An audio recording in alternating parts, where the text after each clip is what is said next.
के पाठक के कार्यों से संतुष्ट हैं? जी बिल्कुल ही संतुष्ट है। स्कूलों में पढ़ाई का माहौल बहुत ही सुधरा है, होना भी चाहिए। इससे हमारे समाज को फ़ायदा होगा। सारे लोग अच्छे से पढ़ेंगे, अच्छी शिक्षा मिलेगी, अच्छी व्यवस्था मिलेगी, तो क्यों नहीं आगे। ये तो बहुत अच्छी बात है एकदम। के पाठक जैसा ही अधिकारी सुधार कर सकता है। तो आप एक कोचिंग संचालक हैं? जी जी, कोचिंग संचालक हैं और हमारे यहाँ बच्चों की उपस्थिति थोड़ी सी कम भी हुई है, तो उससे कोई दिक्कत नहीं है। अच्छा, उससे कोई दिक्कत नहीं जी है? नहीं, कोई दिक्कत नहीं है।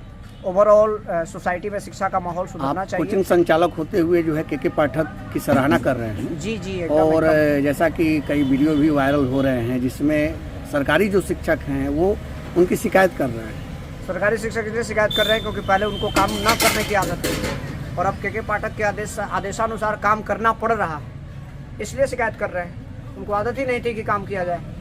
क्या आपको शिकायत क्या कर रहे हैं? शिकायत क्या करना है? अगर उनको लग रहा है परेशानी है तो ये छोड़ के दूसरी नौकरी कर लें। के पाठक किसी को बरियारी पकड़ के थोड़े पढ़वा रहे हैं। कितने लोग छोड़ के चले गए, चले जाए। क्या आपको ये लगता है कि के पाठक जिस लकीर को खींच करके अगर जा रहे हैं तो क्या इसी लकीर पर, इसी मार्ग पर लोग आगे वाले भी चलेंगे? एकदम चलना चाहिए, इसको कंटिन्यू करना चाहिए और ये सुधार कार्यक्रम बहुत अच्छा है। के पाठक से पहले जो स्थितियां थी बिहार सरकार की, बहुत ही बेकार स्थिति थी सरकारी विद्यालयों की। जी जी, अधिकारी जिस पद पे हैं उस पद पर पहले वाले जो भी लोग आए हैं उन्होंने अनुशासन से काम नहीं लिया, अंकुश नहीं लगाया, तो बहुत सारे शिक्षक जो है स्कूल छोड़ करके ज़मीन की दलाली कर रहे थे, रोड पे दिखाई दे रहे थे, पान खाते हुए घूमते हुए दिखाई दे रहे थे, किसी और धंधे में लिप्त थे, पैसा उठा रहे थे। ये आपका नाम? मेरा नाम मुन्ना कुमार पांडे हुआ, माइकल पांडे हुआ, मोटिवेशन क्लासेस।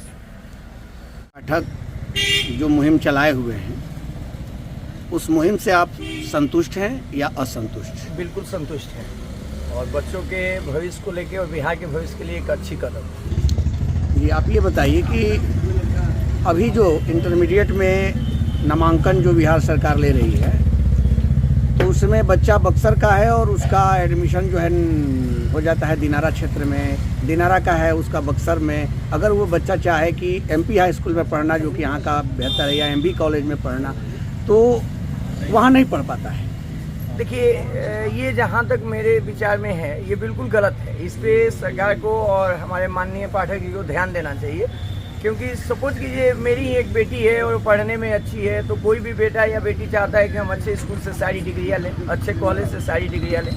अब वो अगर वेल एजुकेटेड है और गवर्नमेंट अपने हिसाब से कोई भी स्कूल उसको दे देता है तो उसके सर्टिफिकेट पे उस स्कूल का नाम जीवन भर के लिए अंकित हो जाता है। अब वो चाह के भी उस स्कूल का नाम तो बदल नहीं पाता है, तो उसके कैरियर में एक उस स्कूल का नाम धब्बा टाइप का लग जाता है।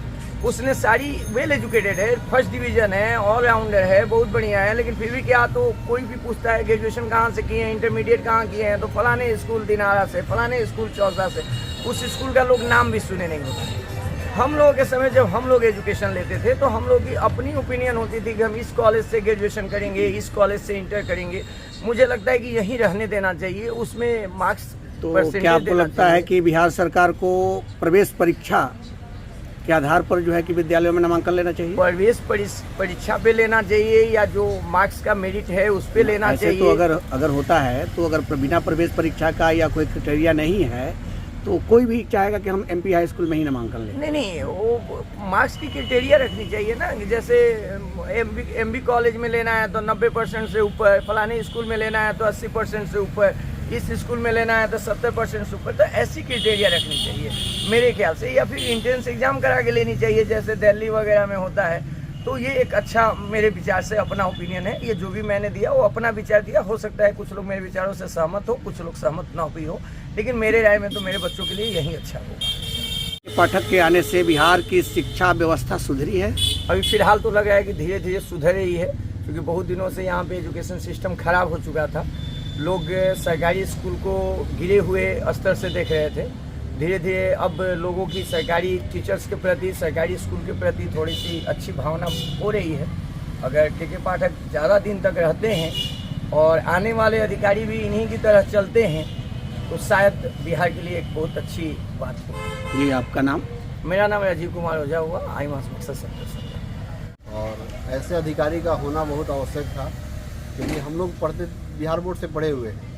96 में 10th का एग्ज़ाम दिए थे, उस टाइम में भी वो पढ़ाई होती थी। क्योंकि उसमें प्राइवेट स्कूल कम थे, सरकारी ज़्यादा थे। तो लोग जब वहाँ से पढ़ते थे, रिजल्ट बढ़िया आता था, तो लोग बोलते थे भाई हम यहाँ से पढ़े हैं। लेकिन आज के डेट में अगर कोई बोले कि हम बिहार बोर्ड से पढ़े हैं, तो लोग उसको सोचते हैं कि बहुत मतलब गया गुजरा आदमी है। प्राइवेट स्कूल की ही ज़्यादा वैल्यू दी जाती है। इनके आने से सुधार हुआ है, और जिस तरीके से इन्होंने काम किया है अभी तक, चाहे सरकार किसी की भी रहे, सरकार से कोई लेना देना नहीं है, लेकिन ऐसे अधिकारी का रहना आवश्यक है कि टाइम टेबल सुधर जाए। हम लोग के टाइम में भी वही था, 10 बजे से लेकर के 4 बजे, और अभी भी वही इन्होंने टाइम टेबल किया है। तो अभी तो बहुत अच्छा है बिहार के बच्चों के लिए। थोड़ा सा प्रेशर ही बनेगा बच्चों का कि हमारा रिजल्ट अच्छा है बिहार बोर्ड में। और टीचर जब बीपीएससी से गए हैं तो निश्चित रूप से काबिल हैं, तभी उसमें सिलेक्शन हुआ है। तो ओवरऑल सब अच्छा है बिहार का, के पाठक की वजह से। लेकिन जो सरकारी कुछ शिक्षक हैं जो उनकी शिकायत करते रहते हैं, इसमें कहाँ तक सच्चाई है? हर अच्छे काम की शिकायत होती है और हैबिट हो जाती है। 12 से पहले लेट नहीं, 3 के बाद भेंट नहीं, ये सरकारी स्कूलों का प्रचलन था। लेकिन अब ये बदला हुआ है, क्योंकि अगर पैसा मिल रहा है तो काम तो करना पड़ेगा, और पूरी ईमानदारी से काम करना पड़ेगा। तो क्या आपको लगता है कि ये जो शिक्षा व्यवस्था सुधरी है और ये आगे और सुधरेगी बिहार सरकार की? बिल्कुल सुधरनी चाहिए। हम लोग उम्मीद करते हैं कि और सुधरे। आपका नाम? हमारा नाम संजय कुमार राय है, और भार्गव सर से हम यहाँ लोग मुझे